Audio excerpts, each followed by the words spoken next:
PPP విధానం ఇక అన్నింట్లోనూ ఈ పీపీపీ విధానం ద్వారానే నిర్మాణాలు జరగబోతున్నాయి. ఇప్పుడు చాలా జిల్లా కేంద్రాల్లో, కొత్త జిల్లా కేంద్రాల్లో ఇంటిగ్రేటెడ్ కలెక్టరేట్ భవనాల నిర్మాణాలను ఇప్పుడు ప్రభుత్వ ప్రైవేటు భాగస్వామ్యం ఏదైతే ఉందో పీపీపీ విధానం దీంట్లో చేపట్టబోతున్నారట.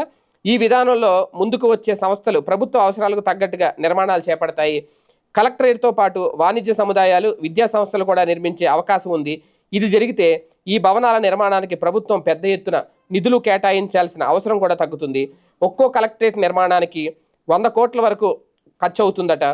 వైసీపీ ప్రభుత్వం హడావుడిగా కొత్త జిల్లాలను అయితే ప్రకటించేసింది, కానీ కలెక్టర్ కార్యాలయాల నిర్మాణాల విషయం పట్టించుకోలేదు. దీంతో కొత్త జిల్లాల్లో ప్రభుత్వ కార్యాలయాల అరకొర వస్తువులతో నడుస్తున్నాయి. ఏది ఏమైనా ఇప్పుడు పీపీపీ విధానంలో ఈ కొత్త కలెక్టరేట్ నిర్మాణాలు అయితే చేపట్టబోతున్నారు.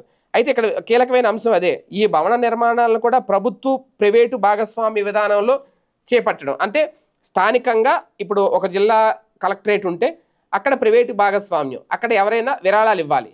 ఒక రకంగా విరాళాలు ఇచ్చి ఈ వీళ్ళు ప్రభుత్వ సొమ్ముతో కలిపి వాటిని కడతారా? ఇది పీపీపీ అంటే అదే.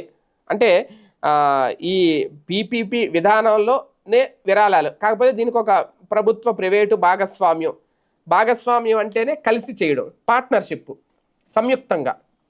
అంటే ఇందులో ప్రభుత్వ వాటా ఎంత ఉంటుంది, ప్రైవేటు భాగస్వామ్యం ఎంత ఉంటుంది అనేది. ఏది ఏమైనా ఒక కొత్త వరవడికైతే నాంది పలుకుతున్నారు చంద్రబాబు నాయుడు గారు.